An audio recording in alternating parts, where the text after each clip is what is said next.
اعوذ باللہ من الشیطان الرجیم بسم اللہ الرحمن الرحیم نحمدہ ونسلم علی رسولہ الکریم اما بعد فاعوذ باللہ من الشیطان الرجیم بسم اللہ الرحمن الرحیم اللہم رب اشرح لی صدری ویسر لی امری واحلل عقدۃ من لسانی یفقہوا قولی رب زدنی علما رب زدنی علما رب زدنی علما۔ سامعین و ناظرین خواتین حضرات، السلام علیکم ورحمۃ اللہ وبرکاتہ۔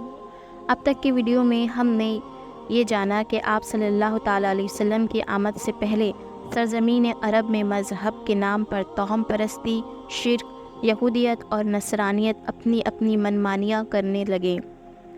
لیکن جب بات کعبہ تک آ پہنچی تو اللہ کا عذاب اپنے جوش پر آ ہی گیا۔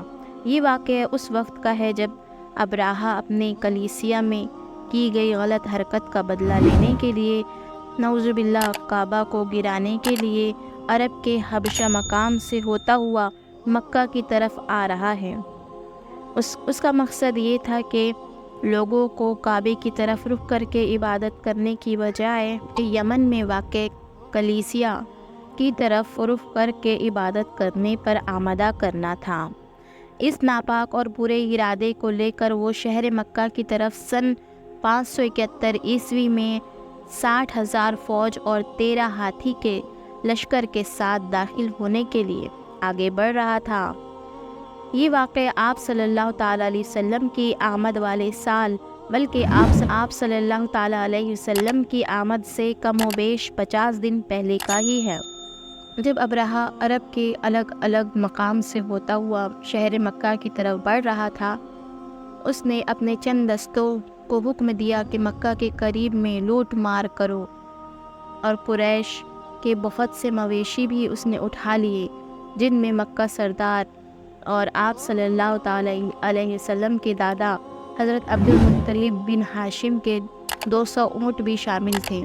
اس کے بعد ابراہہ نے ایک ایلچی حضرت عبد المطلب کے پاس بھیجا اور اس کے ذریعے اہل مکہ کو پیغام دیا کہ میں تم سے لڑنے نہیں آیا ہوں، بلکہ اس گھر کعبہ کو گرانے آیا ہوں۔ اگر تم نہ لڑو تو میں تمہاری جان و مال سے کوئی تعرض نہ کروں گا۔ حضرت عبد المطلب نے جواب دیا، ہم میں ابراہہ سے لڑنے کی طاقت نہیں ہے۔ کعبہ اللہ کا گھر ہے، وہ چاہے گا تو اپنے گھر کو بچا لے گا۔ اس پر ایلچی نے کہا، آپ میرے ساتھ ابراہہ کے پاس چلیے۔ وہ اس پر راضی ہو گئے۔ حضرت عبد المطلب بہت خوبصورت اور شاندار شخصیت کے مالک تھے۔ ابراہہ ان کی مردانہ وجاہت سے اتنا متاثر ہوا کہ اپنے تخت سے اتر کر ان کے پاس آ کر بیٹھ گیا۔ پھر آپ سے پوچھا، آپ کیا چاہتے ہیں؟ حضرت عبد المطلب نے کہا، میرے اونٹ جو پکڑ لیے گئے ہیں، میں انہیں واپس چاہتا ہوں۔ ابراہہ نے اس بات کو سن کر سخت متعجب ہو کر جواب دیا، آپ مجھ سے اپنے 200 اونٹ کی تو واپسی کا مطالبہ کر رہے ہیں، مگر اس بیت اللہ کا ذکر نہیں کر رہے جو آپ کے اور آپ کے آبا و اجداد کے دین کی بنیاد ہے۔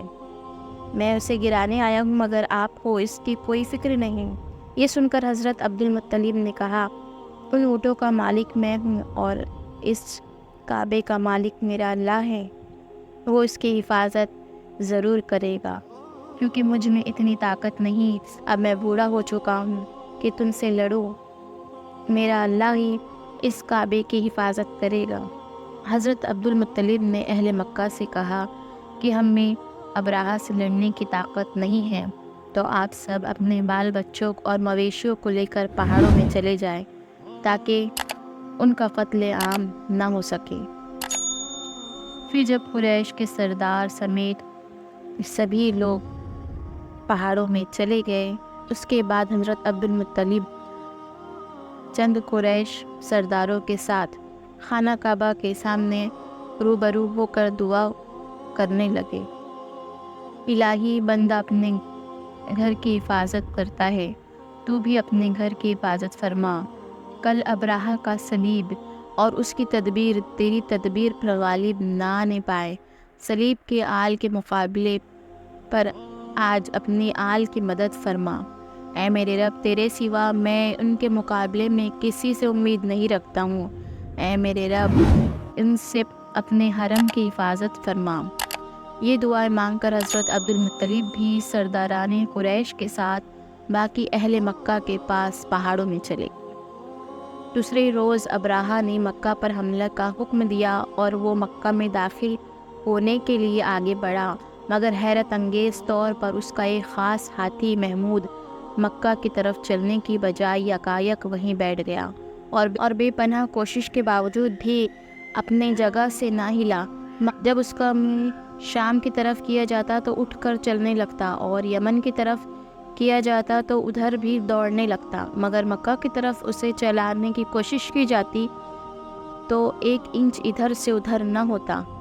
نتیجہ یہ نکلا کہ باقی ہاتھی سمیت سارا لشکر وہیں پر انتظار کرتا رہا۔ ابھی وہ اسی چکر میں پھنسے ہوئے تھے کہ اللہ کا قہر ان کو آ لیا اور اللہ کے حکم سے ابابیلوں کے جھنڈ ان پر نازل ہوئے۔ ہر ابابیل کی چونچ اور دونوں پنجوں میں سنگریزے دبے ہوئے تھے۔ ابراہہ اور اس کے لشکر کے وہم و گمان میں بھی نہ ہوگا کہ ان کے ساتھ کیا ہونے والا ہے۔ ابابیلوں نے عین ان کے اوپر آ کر وہ سنگریزے گرانے شروع کر دیے۔ وہ سنگریزے کہاں تھے؟ وہ تو اللہ کا عذاب تھا جس پر جہاں گرتے بجائے صرف زخمی کرنے کے کسی چھوٹے بم کسی تباہی مچا دیتے۔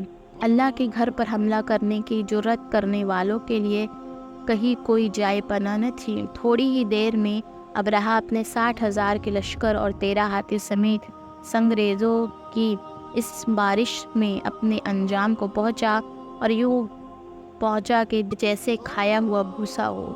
ہر طرف انسانی لاشیں چیتھڑوں کے روپ میں پڑی ہوئی تھی۔ یہ واقعہ 571 عیسوی میں محرم کے مہینے میں مزدلفہ اور مینا کے درمیان وادی محسب کے قریب محصر کے مقام پر پیش آیا۔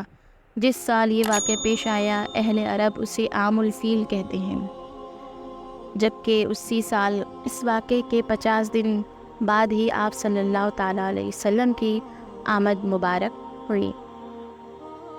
اس طرح اللہ رب العزت نے اپنے کعبے کی حفاظت کے لیے ابابیل کو چن کر ابراہہ کو تباہ و برباد کر دیا۔ یہ تو اللہ کی مرضی ہے، وہ جس سے چاہے جب چاہے کام لے کر اپنے گھر کی حفاظت کر سکتا ہے۔ تو ایسے آپ صلی اللہ تعالیٰ علیہ وسلم کی ولادت سے چند دن پہلے اللہ رب العزت نے آسمان سے یہ معجزہ نازل فرمایا۔ انشاءاللہ اگلے ویڈیو میں ہم آپ صلی اللہ تعالیٰ علیہ وسلم کی ولادت مبارکہ کے سلسلے میں معلومات حاصل کریں گے۔ السلام علیکم ورحمۃ اللہ وبرکاتہ۔